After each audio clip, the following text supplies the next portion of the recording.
Buenos días, estamos en Historia Económica y Social de Venezuela y hoy vamos a seguir conversando sobre los contenidos que hemos reubicado en el módulo 3 y que corresponden a la crisis de la sociedad colonial, que no es otra cosa que hablar de la crisis de las estructuras económicas y sociales creadas en el tiempo colonial a lo largo de 3 siglos. Decíamos en el video anterior que a mediados del siglo XVIII, es decir, a partir aproximadamente de 1740, 1750, comenzaron a ponerse en evidencia una serie de situaciones que hablan justamente de la crisis de la sociedad colonial. Movimientos, rebeliones en las haciendas, en las plantaciones, una mano de obra esclava en permanente ejercicio de rebelión, un aparato represivo colonial que estaba reaccionando frente a un creciente proceso de desobediencia de estos hombres y mujeres que habían estado, digamos, sometidos a las agresiones desde el punto de vista humano, bueno, prácticamente no vistas en este territorio hasta ese momento. Una mano de obra en condiciones de servidumbre que estaba a la orden de los grupos que habían venido, digamos, acaparando gran poderío económico, es decir,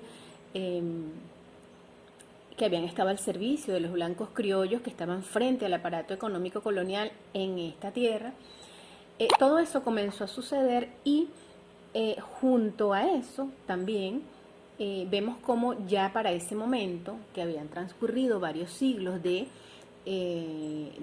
funcionamiento y de estructuración de la sociedad colonial, fue surgiendo toda una nueva generación de hombres y mujeres blancos y blancas nacidos en América, que como les decía, habían venido, digamos, accediendo a una serie de privilegios por estar frente al aparato económico colonial, que tenía una relación, por supuesto, con el Imperio Español, que tenía una relación con las estructuras monárquicas europeas, que les fue, digamos, dejando como resultado el tener el control, digamos, de la dinámica en la provincia de Venezuela. Bueno, todas esas condiciones fueron creándose y comenzó entonces todo este proceso de discusión y de accionar a favor de las autonomías, que dieron como resultado el que surgiera una masa crítica al orden colonial. Entonces, todo esto comienza a suceder a mediados de ese siglo XVIII y es donde comenzamos a ver, como les decía, una generación de hombres y mujeres que habrían de marcar el destino militar, político, económico y social de Venezuela en el siglo XIX, y no solamente de Venezuela, porque lo que sucedió en Venezuela marcó la dinámica de las colonias hispanoamericanas para siempre a partir de ese siglo, ¿verdad?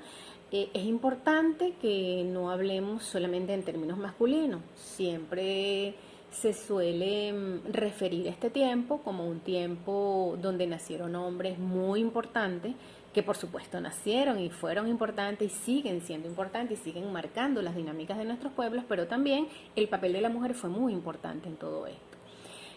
Hablamos, por ejemplo, de un Francisco de Miranda, un hombre nacido en el seno de una familia no muy privilegiada en la colonia. Nació en un hogar donde un padre y una madre se plantearon como reto formarlo en artes militares. ¿Para qué? Inicialmente para que accediera a privilegios que ellos no habían tenido por ser pertenecientes a una casta, a una clase social que no era considerada digna de acceder a todos los derechos, y si no derechos, por lo menos a privilegios. Entonces esta familia hace todos los esfuerzos por formar a este hombre, a este joven, en las artes militares, y efectivamente así sucede, pero el joven Miranda toma otro rumbo y se convierte en un conspirador de alto calibre y de mucho temer en contra del Imperio Español. Y de hecho es un hombre de un pensamiento y de un desenvolvimiento más allá de Venezuela. Recordemos que Miranda participó en la Revolución Francesa, participó en la liberación de las 13 colonias del norte, es decir, participó en la independencia de los Estados Unidos, tal como se llama hoy en día. Participó también en Rusia en todo ese proceso, digamos, de confrontación militar, es decir, se convirtió en un hombre muy reconocido a nivel mundial por sus dotes militares, pero además no solamente militares, no por sus dotes militares, digamos, en la guerra, en el campo de batalla, sino también a nivel de las ideas. Miranda comienza a plantear el tema de la patria grande, el tema de la necesidad de liberar a todo este territorio desde el Mississippi hasta la Patagonia, es decir, desde México hasta la Argentina. Bueno, es un hombre que comienza a cultivar todas esas ideas de una manera muy militante, de una manera muy sostenida a lo largo de su vida, pero también nace otro personaje clave en las ideas, clave en los planteamientos fundamentales que construirán la República décadas después, como lo es Simón Rodríguez. Simón Rodríguez también nacido en una familia tampoco muy privilegiada en la colonia, pero que tuvo acceso a una formación humanística, filosófica, digamos, una formación integral y vinculado también a movimientos de ideas muy avanzadas para la época.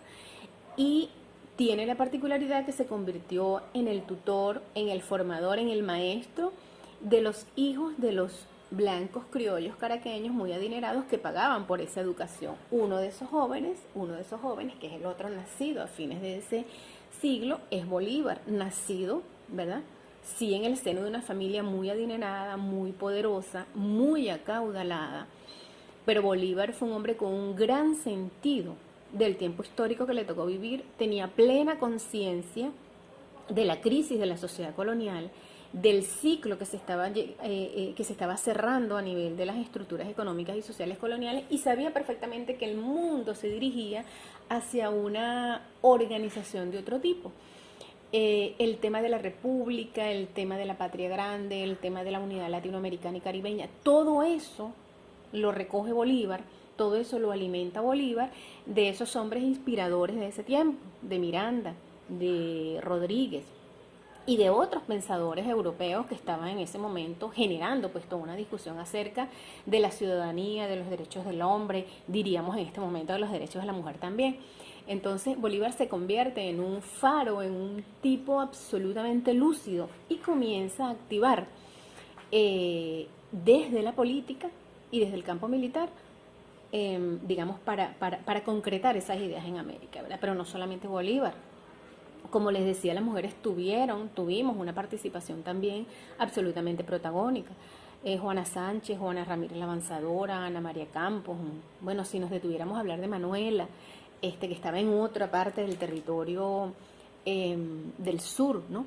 Pero lo que quiero decir es que no hablemos solamente de la historia de Venezuela en masculino, ¿verdad? Bueno, ¿en qué desemboca toda esa masa crítica que se fue generando en contra del orden colonial? Desemboca en lo que tenía que desembocar. Llegó a donde tenía que llegar, ¿verdad? Llegó a una declaración de independencia de la provincia de Venezuela el 19 de abril de 1810. Muchos historiadores dicen que ese es el primer golpe de Estado dado en Venezuela. Y bueno, sí, efectivamente, fue un proceso de rebelión y de ahí comenzó un proceso que no tiene otro nombre que no sea un proceso de revolución. Porque fíjense, frente a ese proceso Bolívar fue del ala radical. En el movimiento independentista habían matices, no todo el mundo andaba en lo mismo. Bolívar siempre fue del ala radical. Bolívar no se planteó una reforma, Bolívar no se planteó construir otro poder, construir otros amos, cambiar de dueño, ¿verdad? No, Bolívar se planteó fracturar el orden colonial, generar una república con los valores fundamentales que en ese momento se estaban planteando como los valores asociados a la vida republicana. Comienza allí entonces la historia republicana de Venezuela, se crea la Primera República, la Segunda República, como ejercicios, como intentos entonces de generar una vida propia como república, como Estado, ¿verdad? Y posteriormente, bueno, ir creando las condiciones para el surgimiento de un Estado-nación. Ahora fíjense, a lo largo de ese tiempo, Bolívar fue generando una serie de documentos muy importantes que ustedes conozcan o que ustedes revisen, porque ya los han revisado, como el Manifiesto de Cartagena, donde analiza las razones por las cuales él cree que los primeros ejercicios de construir república no funcionaron en Venezuela. generó el decreto de guerra-muerte, que fue un documento generado en el fragor de la guerra, para el manejo de la guerra, para la generación, digamos, de el sentido de pertenencia a un lugar, a una causa, a una república.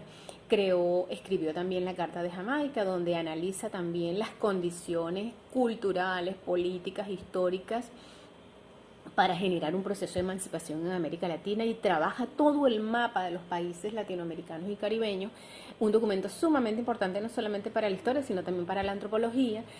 Si alguien quiere conocer el pensamiento político de Bolívar, tiene que leer el discurso de Angostura, sus ideas sobre los procesos constituyentes. Es decir, Bolívar se convierte definitivamente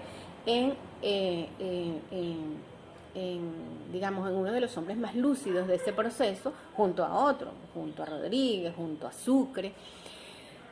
Pero están en política, estaban a la final haciendo política, y en la política se generan bandos. Y frente a Bolívar se fue generando también, después de 1821, cuando nosotros logramos la independencia política y militar, cuando después de toda la década que fue desde 1810 a 1820, damos la batalla, derrotamos al ejército imperial y echamos del territorio venezolano al ejército del rey. Después de todo eso viene la construcción de la república, la construcción de un gobierno. El gobierno de Bolívar duró 9 años prácticamente, de 1821 hasta 1830. Y allí se generó entonces toda una serie de confrontaciones, de nuevas correlaciones de fuerza. Si bien Bolívar comienza a generar una doctrina bolivariana, con el concepto de unidad latinoamericana, con el concepto de la patria grande, con el concepto del antiimperialismo, que es un concepto estructurante del pensamiento de Bolívar. Frente a eso también surgieron los antibolivarianos, es decir, comienza Páez a hacer su trabajo, comienza Santander en Colombia, y comienza entonces una idea de fragmentación, ¿verdad?, del proyecto inicial de Bolívar. El proyecto inicial de Bolívar se llamaba Colombia, que otros llamaron la Gran Colombia. Bolívar lo llamó Colombia, como lo llamó Miranda, Colombia, ¿verdad?, que era un proyecto unitario continental, porque separados no podíamos enfrentar los imperios. Entonces, eso es algo absolutamente visionario y que está en discusión en Venezuela en este momento. Es decir, la unidad latinoamericana y caribeña es fundamental para nosotros poder salir de manera airosa, ¿verdad?, de la confrontación con cualquier imperio en el siglo XVIII, en el siglo XIX, en el siglo XX, en el siglo XXI. Eso está absolutamente sobre la mesa. Entonces, allí se genera toda esa confrontación política, que da como resultado, bueno, que a lo largo del siglo XIX se mantenga esa confrontación. Sale de escena Bolívar, se da la muerte física de Bolívar, y ¿quiénes asumen la condición de la república? Bueno, justamente quienes habían asumido las banderas antibolivarianas. Entonces ahí hay un estancamiento, y diría yo un retroceso en la puesta en práctica de la doctrina bolivariana.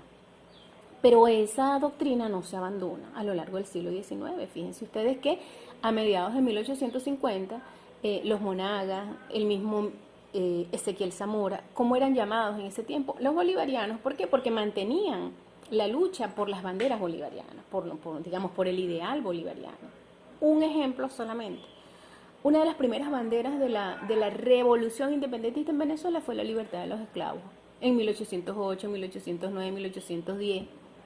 ¿Cuándo se logra realmente el decreto de abolición de la esclavitud en Venezuela? En 1854. Imagínense ustedes, o sea, medio siglo luchando por la misma causa. Entonces, todo eso es lo que habla de la crisis de las estructuras económicas y sociales coloniales, ¿verdad?, que no terminan con la guerra de independencia, sino que se sostiene. Entonces, allí surge el concepto de crisis, un concepto de crisis que ustedes van a ver en otros subproyectos más adelante. ¿Cómo entender la crisis entonces? Como una situación donde algo que tiene que morir no muere, es decir, las estructuras económicas y sociales coloniales, y como algo que tiene que nacer no termina de hacerlo, es decir, las nuevas estructuras republicanas, las nuevas estructuras de derechos, las nuevas estructuras de inclusión, las nuevas estructuras de participación. Entonces, todo eso es la crisis de la sociedad colonial, que entonces da paso a otras estructuras económicas y sociales que vamos a ver en el próximo módulo. Entonces, voy a dejarlo hasta aquí y espero sus interacciones.